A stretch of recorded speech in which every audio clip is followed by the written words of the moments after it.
Saham ini bisa kasih kamu dividen yield 10% per tahun dan bisa ekspansi bisnis tanpa utang. Mau tahu saham apa itu? Yuk tonton video ini sampai habis. Halo teman-teman, jadi di video kali ini kita bakalan melakukan analisa saham es krim Campina yang merupakan salah satu produsen es krim terbesar yang ada di Indonesia.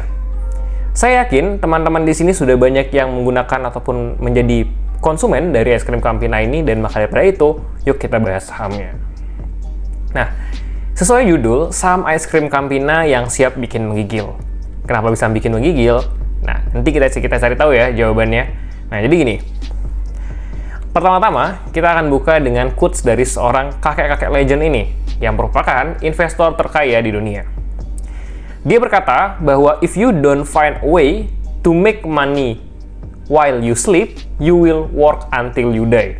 Nah, artinya, jika seandainya kamu tidak menemukan cara bagaimana cara membuat ataupun menghasilkan uang di saat kamu sedang tertidur, kamu akan selalu bekerja sampai mati nanti. Nah, diinterpretasikan bisa bahwa jika seandainya dengan berinvestasi saham, kamu bisa menghasilkan uang di saat kamu sedang tertidur, tentunya kamu harus mulai untuk berinvestasi di pasar saham. Baik di pasar saham manapun, ya tentunya kita akan mendapatkan keuntungan dengan cara yang sama, yaitu melalui dividend yield dan capital gain. Nah, yang uniknya dari dividend yield ini, teman-teman semua tanpa harus mengeluarkan modal yang banyak, teman-teman pasti akan mendapatkan dividen ataupun pembagian laba dari keuntungan perusahaan di setiap tahunnya. Tetapi itu balik lagi tergantung perusahaannya tersebut. Apakah perusahaan yang teman-teman beli membagikan dividen atau tidak? Nah, jadi yang ingin kita bahas di kali ini adalah perusahaan Campina. Nah, perusahaan Campina ini kebetulan membagikan dividen dengan jumlah yang sangat luar biasa. Dan tentunya hal tersebutlah yang menjadi ketertarikan saya mengapa menganalisa saham Campina sekarang. Oke, jadi jika kita lihat dari chart yang ada di slide saya, bahwa kita bisa melihat dalam 1 tahun terakhir saham Campina telah mengalami penurunan sebanyak 50%, di mana penurunan ini tergolong cukup besar. Nah, jika seandainya teman-teman membeli saham Campina tahun lalu di harga 400, saat ini harga saham Campina ada di angka 184. Dan teman-teman sudah mengalami kehilangan modal yang berjumlah 50%. Jika seandainya teman-teman investasi 10 juta tahun lalu, saat ini modal teman-teman sudah sisa 5 juta saja. Nah, tapi pasti teman-teman banyak yang bertanya, kenapa sih saya harus investasi ataupun membuat analisa dari saham Campina ini, padahal sahamnya sudah turun 50% dalam 1 tahun terakhir. Oke, jadi gini ya teman-teman. Dalam berinvestasi saham, kita tahu sebuah prinsip yang ada dari Warren Buffett. Warren Buffett selalu berkata bahwa buy when others are fearful and be greedy. Kata-katanya be greedy when others are fearful and be fearful when others are greedy. Nah, jadi artinya di saat ada suatu saham yang sedang mengalami penurunan, kita harus analisa saham tersebut dan apakah saham tersebut memiliki potensi ataupun peluang yang menarik di balik penurunan yang tajam tersebut. Nah, saya rasa di saham Campina ini ada potensi menarik yang harus kita bisa perhatikan. Apalagi saham ini sudah mengalami penurunan yang cukup tajam, sebesar 50%. Nah, apa sih yang menjadi peluang menarik dari es krim Campina ini? Ya nanti akan kita bahas lebih lanjut. Tapi itu nih yang harus jadi pola pikir teman-teman saat membeli sebuah perusahaan. Teman-teman harus bisa berpikir independen dibandingkan dengan investor lainnya. Teman-teman harus memiliki prinsip investasi tersendiri yang nantinya akan membantu teman-teman dalam menentukan kebijakan-kebijakan investasi selama memegang saham-saham tersebut. Nah, semakin tinggi conviction yang teman-teman miliki terhadap suatu saham, tentunya teman-teman akan mampu untuk mendapatkan keuntungan yang lebih besar di masa depan. Lalu bagaimana cara mendapatkan conviction-nya? Ya teman-teman harus melakukan analisa secara mendalam dan komprehensif. Dan maka itulah yang menjadi alasan dari channel ini ada. Saya harap video ini bisa menjadi second opinion teman-teman dalam menganalisa suatu perusahaan. Dan yang kebetulan kita bahas saat ini adalah saham dari Campina itu sendiri. Nah, dari yang saya dapat dari mentor saya, namanya adalah Bang Ilham, founder dari Saham dari Nol, dia bilang bahwa terdapat 3 prinsip jika seandainya kita ingin berinvestasi pada suatu perusahaan. Yang pertama, beli perusahaan yang baik. Beli perusahaan yang teman-teman kenal produknya, atau bahkan perusahaan tersebut memiliki track record yang tidak buruk. Nah, lalu yang kedua adalah beli di harga yang baik. Itu maksud kata-kata saya di awal tadi. Belilah di saat orang-orang tidak ingin untuk membeli saham tersebut, karena siapa tahu ada peluang yang muncul dari perusahaan tersebut. Nah, beli di harga yang baik ini artinya teman-teman harus bisa untuk membeli sebuah perusahaan di harga yang tepat ataupun di bawah dari nilai intrinsik ataupun nilai wajar dari perusahaan tersebut. Lalu prinsip yang ketiga, ini adalah prinsip yang paling penting. Berpikirlah bahwa teman-teman adalah pemilik bisnis dari sebuah perusahaan. Karena teman-teman harus bisa untuk berinvestasi jangka panjang jika seandainya teman-teman sudah memutuskan berinvestasi di pasar saham. Oke, jadi kita langsung masuk aja ya ke analisanya. Jadi CAMP atau PT Campina ini adalah perusahaan produsen es krim dengan merek Campina yang sudah beroperasi selama 52 tahun di Indonesia. Nah, jadi mungkin teman-teman juga sebagian besar saya yakin sudah pernah mengkonsumsi es krim Campina ini, dan beberapa merek ataupun brand yang ada di bawah brand Campina ini saya yakin sudah menjadi top of mind dari industri es krim yang ada di Indonesia. Nah, jika seandainya kita melihat unit bisnis dari Campina ini sendiri, kita bisa melihat dari laporan tahunannya dinyatakan bahwa terdapat beberapa unit bisnis ataupun kegiatan usaha yang dilakukan oleh si Campina ini sendiri. Nah, jadi yang pertama itu adalah Campina ini adalah pengolahan es krim yang mencakup usaha pembuatan berbagai macam es krim yang bahan utamanya dari susu. Nah, lalu yang kedua, si Campina ini adalah pengolahan es sejenisnya yang dapat dimakan, bukan es batu dan es balok. Itu mencakup usaha pembuatan berbagai macam es yang bahan utamanya bukan dari susu. Lalu yang ketiga yaitu perdagangan es, bukan es batu dan es balok, pendistribusian dan perdagangan es krim dari hasil pengolahan. Nah, ya ini. Teman-teman bisa lihat gambarnya di sebelah kanan, itu adalah ya unit bisnis Campina, yaitu pengolahan es krim. Nah, ini ada orang lagi membuat es krim.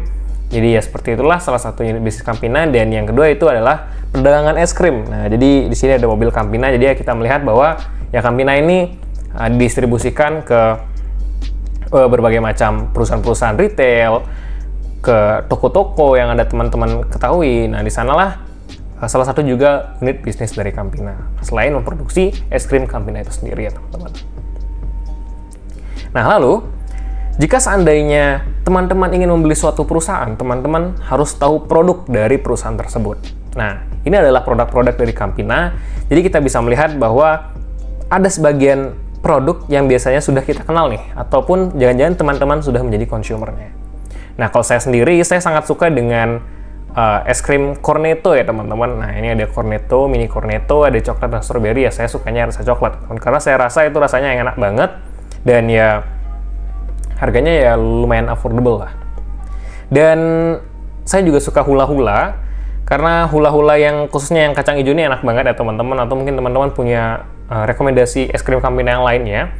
Saya suka banget sama es krim hula-hula ini karena rasanya enak dan murah juga ya teman-teman. Jadi rasanya juga netral, nggak terlalu manis, nggak terlalu ya nggak berasa juga, nggak gitu. Tapi rasanya netral, dan buat orang yang sedikit sensitif dengan tenggorokan, es krim Campina ini ya bisa menjadi penghilang dahaga saya lah untuk ingin makan es krim jika seandainya saya sedang keingin membeli es krim. Nah, lalu kita juga bisa melihat ini ada cake series. Cake series ini seingat saya adalah salah satu es krim paling enak dari Campina ya, karena harganya juga lumayan dan ya memang enak es krimnya.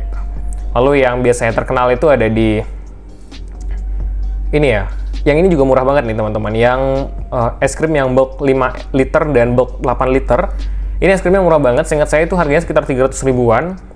Dan ya ini bisa teman-teman makan hingga waktu sebulan ya.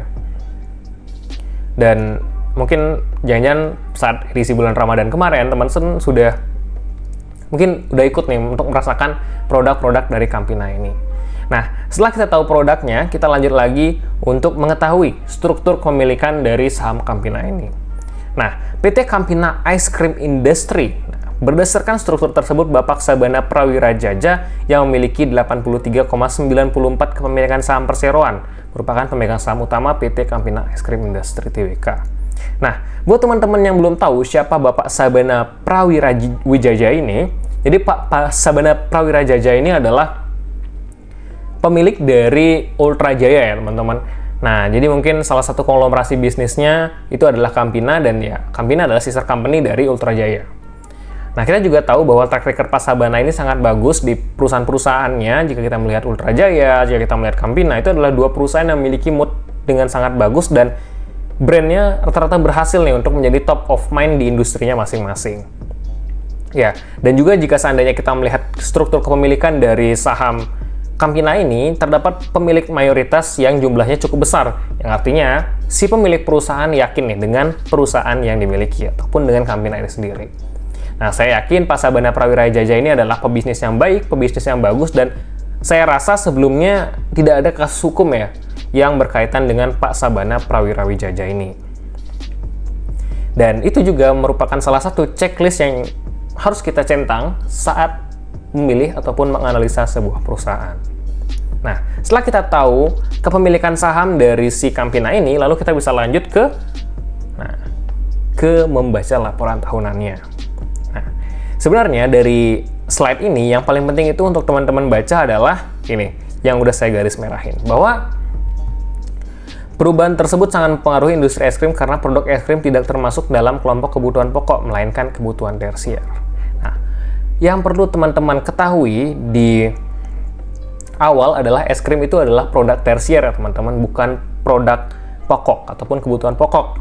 Sehingga biasanya daya beli masyarakat untuk membeli sebuah es krim itu bukanlah menjadi hal yang utama. Di saat ekonomi sedang terganggu, di saat negara sedang tidak dalam kondisi baik-baik saja, ya tentunya kebutuhan tersier ini akan cenderung di-cut nih oleh sebagian besar masyarakat. Karena dirasa hal tersebut tidak menjadi prioritas utama saat mereka melaksanakan hidup mereka masing-masing. Nah, maka daripada itu, ya tentunya di saat kondisi Indonesia yang seperti saat ini, es krim itu bukan merupakan produk utama ataupun kebutuhan pokok yang bisa mereka beli setiap waktu. Nah, tapi uniknya, jika seandainya nanti ekonomi sudah kembali pulih dan daya beli masyarakat juga sudah meningkat, es krim ini tentunya akan menjadi keinginan bagi semua orang. Karena siapa sih yang di sini tidak makan es krim ya teman-teman? Saya sendiri pun biasanya 1 minggu sekali pun makan es krim karena saya sangat suka dengan es krim. Nah, ya jadi jika seandainya nanti teman-teman di slide-slide berikutnya melihat ada penurunan dari laba ataupun penjualan dari si Campina ini, ya teman-teman harus bisa memahami bahwa di sepanjang tahun 2024 terakhir terdapat beberapa kondisi yang dimana membuat perekonomian di Indonesia ini menjadi menurun. Baik dari kebijakan-kebijakan pemerintah ataupun isu-isu terkini yang ada di sekitar kita, itu bisa menjadi salah satu impact ataupun sentimen negatif bagi si perusahaan es krim Campina ini. Oke, lalu kita bisa next slide lagi. Nah, jadi saya mendapatkan data dari si Good Start ini. Good Start adalah salah satu lembaga yang biasanya melakukan penentuan market ataupun mengecek seberapa besar sih market share dari sebuah perusahaan. Nah, kita bisa mendapatkan bahwa data dari si Good Start ini dinyatakan bahwa terdapat 3 merek es krim favorit yang ada di Indonesia. Untuk urutan pertama ditempati oleh Walls, lalu yang kedua adalah Campina, lalu yang ketiga adalah Ace.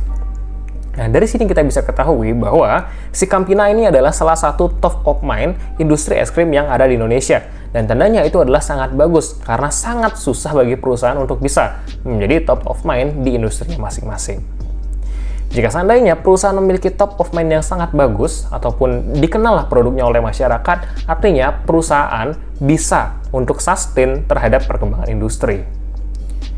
Baik bagaimanapun perkembangan industri ke depannya, saya yakin ya semua masyarakat tetap bakalan makan es krim, dan Campina adalah salah satu pilihan es krim yang murah dan enak untuk dimakan oleh teman-teman.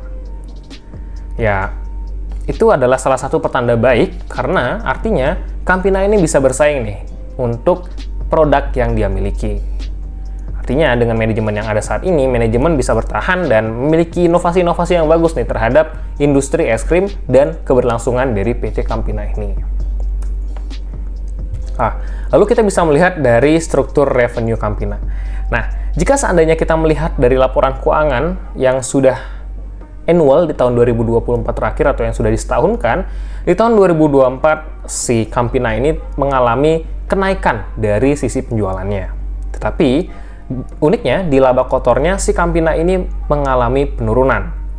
Nah, penurunan itu juga terjadi sampai ke laba bersih ataupun laba tahun berjalannya, yang dimana ya kita bisa melihat ini adalah penurunan yang cukup signifikan. Mungkin ini adalah sekitar angka 20%-an. Nah, kenapa hal tersebut bisa terjadi ya nanti kita bahas, tapi jika seandainya kita melihat dari si laporan keuangannya ini, sebenarnya untuk HPP ataupun beban pokok penjualan ini sangat wajar jika seandainya mengalami kenaikan, dikarenakan ya tentunya jika seandainya perusahaan ingin penjualannya meningkat, ya tentunya mereka harus membuat ataupun memproduksi es krim yang banyak juga. Nah, itu sangat wajar jika seandainya mengalami kenaikan, tetapi nih, kita bisa melihat bahwa di beban penjualan, beban administrasi, dan pendapatan lain-lain, dan beban lain-lain, ini terdapat kenaikan yang cukup tinggi dari beberapa pos-pos akun di sini. Nah, kita bisa melihat di beban penjualan, mungkin ya Campina sedang meningkatkan marketingnya, dan kita juga bisa melihat bahwa ya Campina saat ini sedang bekerja sama dengan beberapa brand yang harus mereka ajak kerjasama, ya tentunya hal tersebutlah yang membuat beban penjualan, beban administrasi, dan umum dari si Campina ini melonjak. Hal tersebut saya rasa ya sebenarnya tidak terlalu bermasalah, ya tapi hal tersebut tetap harus diperhatikan nih sama teman-teman. Karena jika seandainya perusahaan terlalu tinggi ataupun terlalu menggenjot marketingnya dan membuat laba tahun berjalannya minus cukup dalam, ya teman-teman harus perhatikan seberapa jauh sih saham ini bisa untuk kembali ataupun recover ke level aslinya. Oke, nah setelah kita melihat tadi ini ada di laporan keuangan, yaitu di bagian income statement-nya, lalu kita bisa mengecek catatan kaki nih, catatan kaki dari si segmentasi usaha yang dimiliki oleh si Campina ini. Nah, kita bisa melihat bahwa di segmentasi usaha, menurut jenis produk, Campina hanya memiliki satu segmentasi usaha, yaitu makanan. Makanan itu yang di dalam Campina itu yang dimaksud itu adalah si es krim itu tadi. Nah, artinya jika seandainya segmentasi perusahaan ini sedikit, artinya perusahaan tidak melakukan ekspansi secara masif dan anorganik, yang artinya perusahaan fokus pada bisnisnya.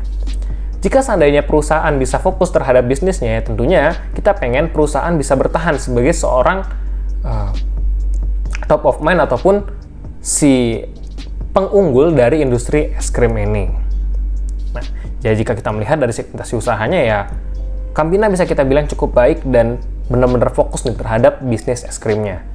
Itu adalah tanda yang baik, yang artinya si perusahaan tidak membutuhkan capital allocations yang banyak, dan jika seandainya mereka ingin untuk berkembang dan berinovasi, ya tim manajemennya ini sudah siap karena mereka adalah orang-orang yang berpengalaman di industrinya. Apalagi di industri es krim, Campina ini sudah berdiri selama 52 tahun, yang artinya itu sangat baik dan kemampuan manajemennya ya bisa diuji karena mereka sudah melewati beberapa krisis, melewati beberapa penurunan produksi ataupun penurunan penjualan, dan mereka bisa rebound kembali, yang artinya itu adalah salah satu pertanda baik bagi perusahaan. Nah, lalu kita bisa melihat di beban pokok penjualannya, di catatan kakinya, kita melihat ya bahwa dari cost structure si Campina ini, di HPP-nya ya, kenapa beban pokok penjualannya bisa di angka 486, ya ini bisa kita lihat ya dari cost-cost yang ada, dari pos akun yang ada di laporan keuangan si Campina ini. Nah, terdapat beberapa kenaikan juga bahwa secara bahan baku, upah langsung, ya beban fabrikasi, lalu ada persediaan, lalu ada persediaan, dan beban-beban lainnya inilah sedang mengalami kenaikan dikarenakan ya perusahaan sedang menggenjot penjualannya tadi. Ya ini ya teman-teman harus perhatikan ya, karena jika seandainya ada kenaikan yang tidak wajar dari pos akun yang ada laporan keuangan ini, ya tentunya teman-teman harus bertanya-tanya nih, apakah kenaikan tersebut wajar terjadi atau tidak wajar. Nah, tapi jika seandainya saya melihat dari revenue-nya ini, dari cost structure HPP-nya ini, ya masih terbilang cukup wajar, dikarenakan ya hal ini harus terjadi jika seandainya Campina ingin menggenjot pendapatan yang mereka miliki. Nah, ya intinya dari penjelasan laporan keuangan tadi, saya ingin menjelaskan bahwa dari penjualan bersih menuju ke laba bersih dan nantinya akhirnya bisa menjadi laba bersih, ya ada proses dari penjualan sampai ke profitnya, atau mereka bisa menghasilkan profit. Nah, jika kita melihat dari segmentasi ataupun efisiensi yang dilakukan oleh si Campina ini, kita bisa melihat bahwa selama beberapa tahun terakhir Campina, jika kita melihat dari penjualan yang dilakukan si Campina ini, bahwa ya selama beberapa tahun terakhir Campina mengalami kenaikan dan penurunan pendapatan. Nah, di tahun 2018 sampai 2020, Campina mengalami kenaikan dan penurunan yang cukup fluktuatif. Nah, hal ini terjadi dikarenakan kenapa ya? Memang kita ketahui di tahun 2020 ini si Campina mengalami dan bukan Campina saja sih, semua perusahaan mengalami suatu kondisi yang kita sebut dengan COVID-19. Karena COVID-19 ini ya sangat berpengaruh terhadap beberapa perusahaan, karena itu bisa menghentikan operasi mereka, dan bahkan konsumen juga terbilang menurun dikarenakan segmentasi produk seperti Campina ini bukanlah kebutuhan pokok. Nah, tetapi dari tahun 2020 sampai ke tahun 2023, si perusahaan terus nih bisa untuk meningkatkan kembali penjualannya, dan mereka berhasil bertumbuh di angka 3,39% dari tahun 2018 sampai ke tahun 2023. Nah, jika seandainya nih teman-teman memperhatikan lagi dari gross margin perusahaan, nah gross margin perusahaan ini dari tahun 2018 ke tahun 2020 mengalami penurunan, tetapi dari tahun 2020 sampai 2023, gross margin perusahaan artinya dari angka-angka ini mengalami kenaikan kembali. Yang dimana artinya hal tersebut sangat baik ya teman-teman. Karena jika seandainya perusahaan bisa meningkatkan GPM-nya, brand yang dimiliki ataupun bisnis yang dimiliki oleh si perusahaan artinya sangat bagus dan memiliki mood yang terbilang cukup tinggi. Karena semakin tinggi GPM artinya itu adalah semakin bagus.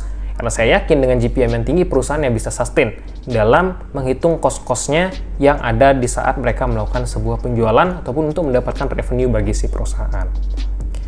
Nah, dan di net margin-nya juga, kita bisa melihat bahwa ya dari 2018 ke 2020 mereka mengalami penurunan, tetapi dari 2020 sampai 2023 mereka mengalami kenaikan.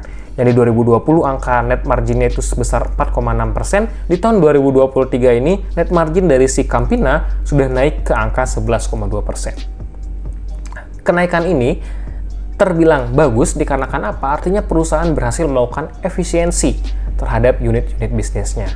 Nah, jika seandainya perusahaan bisa nih berhasil untuk melakukan efisiensi terhadap usaha-usahanya, perusahaan artinya bisa untuk melakukan penghematan terhadap uang-uang ataupun aspek-aspek dalam perusahaan, dalam bisnis yang tidak diperlukan. Efisiensi ini sangat penting jika seandainya perusahaan, khususnya si Campina ini ingin untuk menumbuhkan ataupun meningkatkan si profitnya ataupun kondisi keuangan mereka.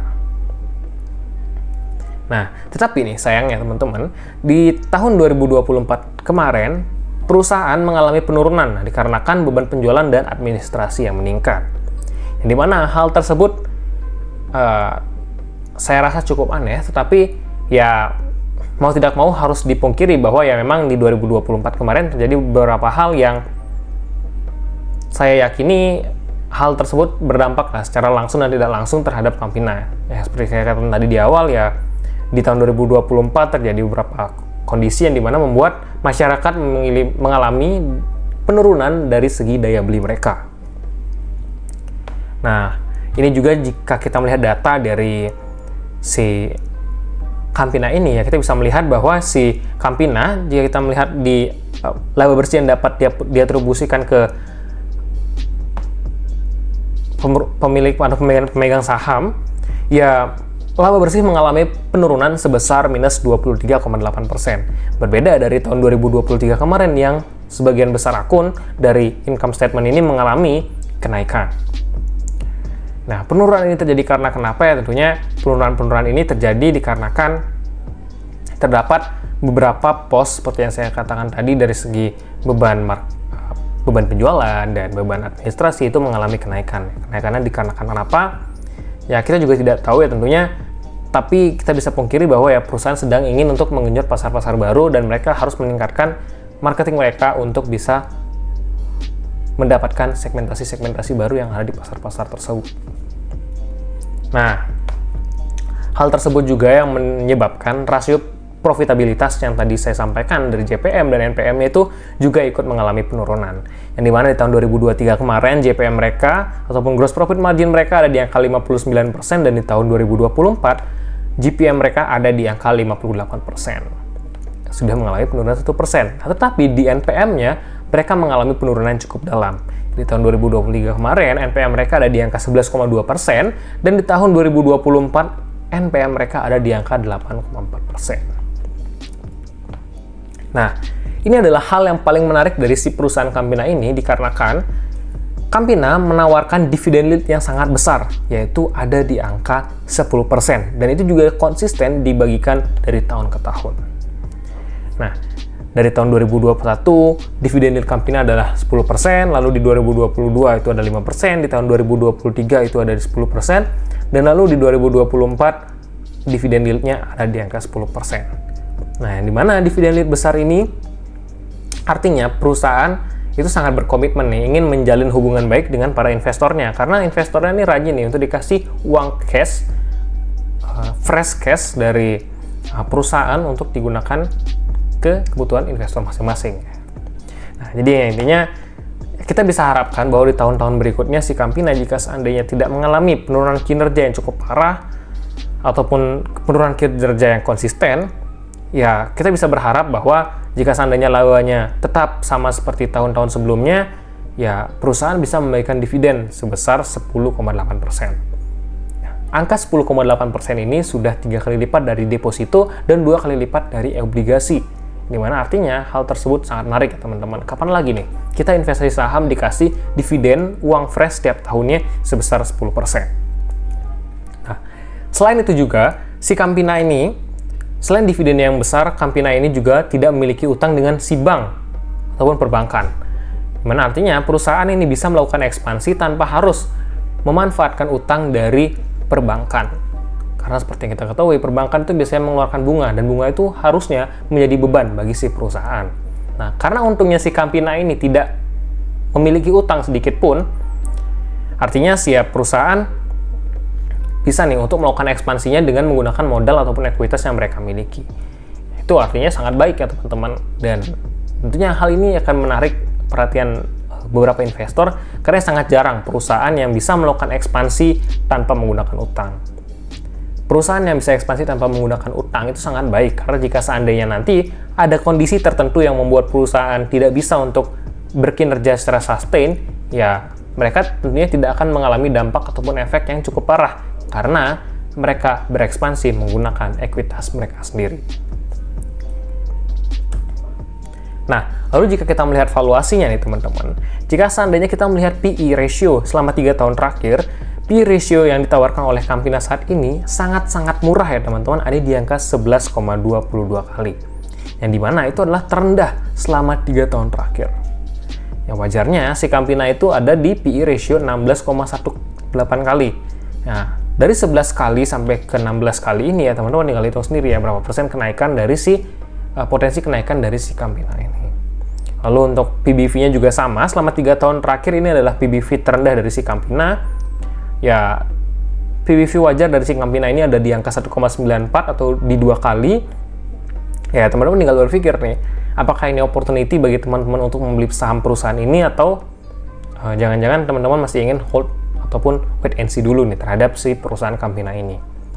Nah, jujur menurut saya ini valuasi yang menarik dikarenakan ya dengan penurunan laba seperti saat ini, perusahaan dijual dengan PE termurah selama 3 tahun terakhir.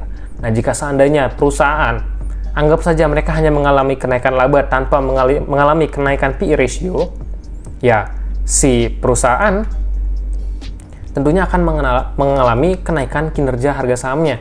Karena jika seandainya laba mereka di tahun depan naik dan PE ratio-nya masih sama di angka 11 kali, ya tentunya perusahaan harga sahamnya akan ikut naik. Nah, ya tentunya itulah penjelasan dari si Campina ini tadi.